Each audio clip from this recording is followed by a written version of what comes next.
더 나은 내일을 준비하는 시간 KBS 1라디오 김성환의 시사야. 정부가 마약과의 전쟁을 선포했지만 올해 마약 사범은 더 늘었다고 합니다. 그래서 마약 수사 전담 인력을 늘리고 적극적인 구속 수사를 벌이는 등 처벌 강화를 추진하겠다 이런 방침을 밝혔는데요. 이런 정부의 노력으로 과연 마약 문제를 뿌리 뽑을 수 있을 것인지 마약 사건 전문 변호사죠. 박진실 변호사 연결해서 얘기 나눠보도록 하겠습니다. 변호사님 안녕하십니까? 네, 안녕하세요. 박진실 변호사입니다. 네, 오늘 특수본 2차 회의가 열렸는데요. 올해 1분기 마약 사범 숫자가 지난해 같은 기간에 비해서 오히려 늘었다고요? 예, 올해 1월부터 4월까지 마약 사범이 5,587명으로 작년 기간 대비 29.7% 증가했다고 발표가 되더라고요. 네. 굉장히 많이 수사기관에서 검거한 결과라고 볼 수 있습니다. 근데 이게 열심히 검거를 했기 때문입니까? 아니면 마약 사범이 늘었기 때문입니까? 실제로 마약 사범들이 늘고도 있고 기존에도 많은 마약 사범들이 있었는데 최선을 다해서 또 수사했기 때문에 이렇게 실제로 마약 사범 이만큼 검거하지 않았다면 저희가 언제든지 숫자상 드러나는 거는 적을 거잖아요. 실제로도 많이 늘었지만 수사기관도 열심히 수사를 했던 것으로 보입니다. 근데 마약 사범이 늘었다고 하지만 정부가 마약과의 전쟁을 선포하고 눈에 띄면 지금 잡아드리겠다 이렇게 얘기한 거잖아요. 사실상. 그렇죠. 네. 근데 그런 상황에서도 마약이 근절되지 않고 오히려 더 확산하고 있다. 네. 어떻게 해석을 해야 되는 건가? 네, 실제로 지금 기존에 많은 전문가들이 마약이 암수범죄라고 해서 드러나는 지금 작년 한 해 18,000명이라고 한다면 거의 30배 정도를 보고 있습니다. 그렇다면 상당한 숫자가 되는 것이죠. 그래서 많으면 한 50만 명 잠재적으로. 그랬기 때문에 기존에도 굉장히 늘어나고 있고 이거는 전 세계적인 추세인데 저희 나라에서 이제 마약과의 전쟁을 선포를 해서 이런 늘어나는 것을 좀 잡아보겠다. 그래서 이전에 마약 청정국의 지위를 다시 되찾겠다라는 선포를 했지만 이렇게 늘어나는 마약 사범이 하루아침에 줄어들기는 어렵죠. 그렇군요. 지금 국민 100명 중 1명이 마약하고 있다 이런 얘기라고도 또 할 수 있어서 좀 걱정이 되기도 하는데요. 근데 이 마약 사범 어떤 일종의 이제 검거 실적이나 이런 것들 종합해 볼 때 청소년 비중이 많이 늘어났다고요? 어느 정도입니까? 네, 지금 청소년이 지금 10대 최근 2017년도에 비해서 2021년 그때까지 지금 거의 4배 정도 481명까지도 늘어났으니까요. 상당한 수가 늘고 있는 거죠. 실제로는 더 많은 청소년이 마약과 이렇게 마약에 대한 경험을 하고 있다는 의미인 거죠. 청소년들이 쉽게 마약을 접할 수 있는 환경이 돼 있다. 이렇게 해석이 가능할까요? 실제로 마약이 이전에는 사람을 만나야지만 마약을 구입할 수 있었다면 지금은 소위 말하는 던지기 비대면 거래가 늘면서 자신이 노출되지 않고 마약을 구할 수 있기 때문에 해외 직구나 SNS 이런 걸 통한다면 언제든지 마음만 먹으면 짧은 시간에 마약을 구할 수 있기 때문에 호기심만 가지고 이전에는 만나서 구하기 어려웠다면 지금 호기심을 통해서 실제적으로 마약을 취득해서 경험화까지 할 수 있게 된 거죠. 군대 내 마약 투약 사범도 급증하고 있다고요? 결국은 지금 늘어나는 마약 사범 중에 가장 크게 늘어나고 있는 게 이제 10대, 20대거든요.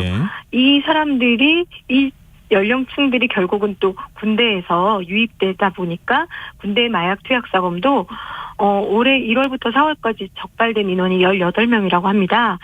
그런데 지난해 전체 군내 마약 사범이 32명이었던 걸 비교해 보면 상당히 지금 많은 숫자가 발각이 된 것이죠. 병역 의무를 이행하면서 마약하기가 쉽지는 않을 것 같은데 그만큼 또 관리를 많이 하는 곳이잖아요. 그렇습니다. 그런데도 불구하고 이러네요. 네, 사회에서 이제 마약을 하던 그런 사람들이 아마 그대로 군에 이게 걸러지지 않다 보니까 그대로 군에 입대한 다음에도 외출을 한다거나 요즘 핸드폰 사용도 좀 자유롭다 보니까 마약을 구해서 여전히 그 안에서 밖에서 하던 걸 그대로 할 수 있는 그런 환경이 됐던 것이죠. 그러면 이렇게 마약 사범들을 적극적으로 검거하고 지금 마약 마약과의 전쟁을 선포하면서 마약 근절을 위해서 정부 차원에서 노력을 하고 있잖아요. 범정부 차원의 노력이라고 해도 과언이 아닐 것 같은데 마약 사범이 검거가 됐어요. 그다음에 재판을 받게 되면 결과가 어떻게 나옵니까?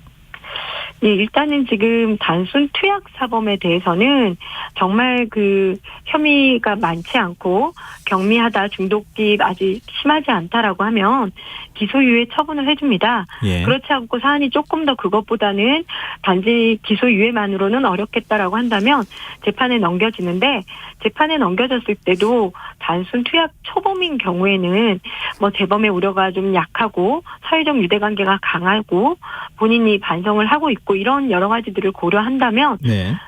초범에 한해서는 집행유예를 해줍니다. 그러니까 전반적인 추세는 그렇다는 거죠. 그렇죠. 왜냐하면 그 마약에 대해서는 공급 사범들에 대해서는 지금도 굉장히 그 실형을 많이 선고를 하고 있거든요. 공급하는 경우에. 네, 공급 사범들은 자신들의 경제적인 이득을 위해서 사회에 유통하는 것이기 때문에 공급 사범들에 대해서는 실형을 선고하고, 단순 투약자, 중독이 좀 더 그 충분히 재범하지 않을 여지가 있다라고 보여진다면 초범에 한해서는 집행유예를 선고하고 있습니다. 근데 지금 이제 마약 사범이 재범률이 상당히 높다면서요? 예, 재범률이 그 36%라 마약으로 처벌받고도 또다시 투약하거나 뭐 마약 공급을 하거나 이런 사람들이 36%가 되는 거죠. 그 비율이 굉장히 높은 것이죠. 그러면은 그러니까 이런 게 있잖아요. 마약을 투약하는 행위 자체도 사실은 문제가 될 수 있지만, 네. 그 개인적으로 마약을 투약하는 차원을 넘어서서 사회적인 문제를 발생시키거나, 예를 들면은 뭐 형사 사건을 저지른다거나 이러는 경우로 갈 가능성, 범죄를 저지를 경우에 그런 경향이 많이 나타나면 그건 심각한 문제잖아요. 그러니까 그런 건 어떻습니까? 그러기 때문에 실은 그 마약 범죄로 인해서 2차 범죄 그 발생이 굉장히 심각한 문제가 되고 있는데, 예를 들면 청소년 마약 사범이 본인이 처음에 마약을 경험하고 중독에 빠지면 그 마약이 한 번 할 때는 뭐 그렇게 비싸지 않지만 이게 중독에 빠져서 계속 해야 될 때는 많은 돈이 필요하거든요. 예. 그러다 보면 뭐 절도를 한다거나 강도를 한다거나 주변에 사기를 친다거나 이런 강력 범죄가 발생할 수도 있고, 성인들도 마찬가지로 결국은 마약을 구입하기 위해서 또 다른 마약 판매상이 된다거나 또는 마약을 투약한 상태에서 운전을 해서 그 굉장히 다른 사람까지 위험에 빠뜨릴 수 있는 이런 상황이 될 수 있기 때문에 2차 강력 범죄에 대한 발생 우려가 높은 것도 사실인 것이죠. 근데 정부가 앞으로는 초범이라도 상습 투약한 경우에 구속 수사를 벌이는 등 처벌을 강화하는 방안을 추진하겠다, 이렇게 밝혔거든요. 근데 앞서도 말씀하셨던 것처럼 그동안에는 초범인 경우엔 집행유예로 많이 풀어줬다고 했잖아요. 근데 마약 사범을 구치소에 가둬두는 게 중요한 게 아니라 일종의 치료하는 게 중요하지 않겠느냐라고 하는 것도 거의 밑에 그 인식이 깔려 있는 거 아닙니까? 근데 그렇습니다. 초범인데도 구속 수사를 하고 만약에 그 형사적으로 처벌을 하는 거를 더 강화한다고 하면은 과연 그렇게 치료를 받을 수 있는 시스템이 좀 뒷받침되느냐, 이게 문제 아니겠어요?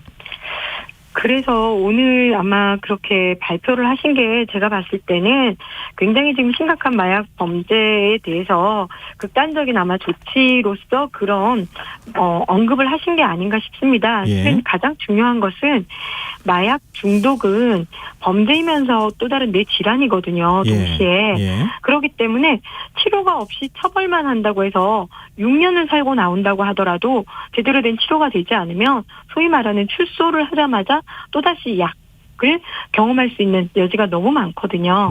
그렇기 때문에 구속돼 있을 때도 충분히 치료 생활할 수 있는 그런 여건을 만들어주고, 사회에 출소했을 때도 사회 내 시스템을 연계해서 치료 생활이 계속 이어져서 단약이 유지될 수 있도록 하는 것이 중요한데, 지금은 초범에 대해서도 무조건 구속하겠다. 이것은 물론 뭐 굉장히 상습 투약으로 인해서 중독이 심각할 때라고 하지만, 이런 발상은 오히려 들어가서 더 많은 마약에 대한 정보들을 같은 방에서 배우고 나오는 또 다른 학교를 갔다 오는 것과 같은 효과가 되기 때문에 지금 오늘 발표한 부분에 대해서는 굉장히 심각성을 느끼고 검찰에서는 적극적으로 대응하겠다는 강력한 메시지를 주신 걸로만 판단을 좀 하고 그리고 정말 인식은 중독자들을 어떻게 처리할 수 있을까, 이 사람들을 어떻게 치료 재활해서 사회적으로 온전한 사회인으로 복귀를 시켜서 수요가 감소될 수 있도록, 그런 다음에 수요가 감소되어야만 공급도 조금 줄어들 수 있거든요. 네네.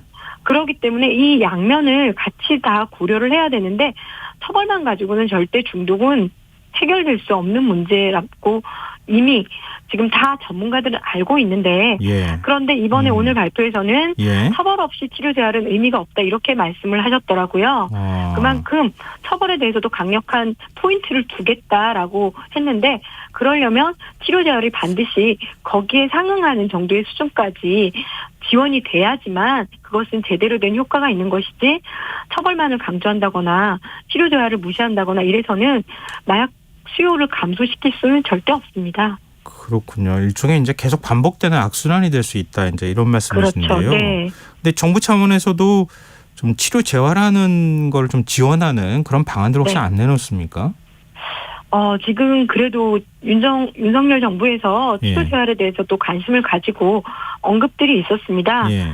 가장 중요한 것은 치료 재활을 하려면 치료보호병원이나 이런 치료기관이 이렇게 제대로 상담할 수 있는 여러 기관이 연계돼야 되는데, 예. 지금까지는 너무 부족했거든요. 실제로 활용할 수 있는 접근 용이한 치료병원이 불과 2개 정도밖에 없습니다. 예. 그러다 보니까 그 18,000명이나 검거됐던 그 마약 사범들이 솔직히 예. 그 두 곳으로서 해결을 볼 수가 없는 그렇죠. 것이죠. 네네. 제대로 된 치료를 받을 수도 없는 것이고, 예. 그리고 많은 전문가도 없었던 것도 사실입니다. 재활기관도 우리나라에서는 국가에서 제대로 된 재활기관이 없습니다. 민간에서 그 마약 중독자들이 출소해서 사회에 복귀하기 전에 그냥 정말 민간 단체에서 자비로 운영되고 있는 곳을 이용하는 것이지, 국가에서는 제대로 된 재활기관이라고 지원을 해주는 곳은 거의 없었거든요. 예. 그러다 보니까 치료재활 시스템은 많이 부족하고 전문가도 많이 부족했는데, 지금은 조금 인식을 가지셔서 거기에 대해서 지원을 하겠다고 하지만 정말 대폭적인 지원이 없이는 앞서 말씀드린 중독자들이 치료재활되는 게 쉽지 않습니다. 하루 만에 되는 게 아니기 때문에요. 구체적으로 어떻게 지원하겠다는 겁니까?